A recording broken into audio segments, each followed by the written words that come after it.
Menciptakan kader berkualitas dan menjunjung tinggi rasa nasionalisme, pimpinan anak cabang PACGP Ansor Jombang Kulon menggelar upacara memperingati Hari Pahlawan tahun 2024. Upacara tersebut digelar di halaman SMA Permata Mandiri Kecamatan Jombang Kulon, Kabupaten Sukabumi pada Minggu 10 November 2024 dengan diikuti para peserta pelatih kepemimpinan dasar.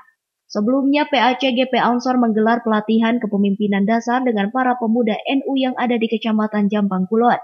Acara ini mengusung tema menuju Ansor masa depan dan digelar pertama kalinya oleh PACGP Ansor Jombang Kulon. Kegiatan dilaksanakan dalam 2 hari dengan diikuti sebanyak 70 peserta sekecamatan Jombang Kulon.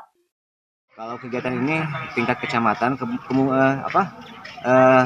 kebetulan kami ini baru perdana mengadakan kegiatan ini di Kecamatan Jombang Kulon. Pertama, kita ciptakan kaderisasi untuk estafet kepemimpinan di masa yang akan datang. Yang kedua, juga sebagai media awal dari para pemuda untuk masuk dan bergabung di dalam gerakan pemuda.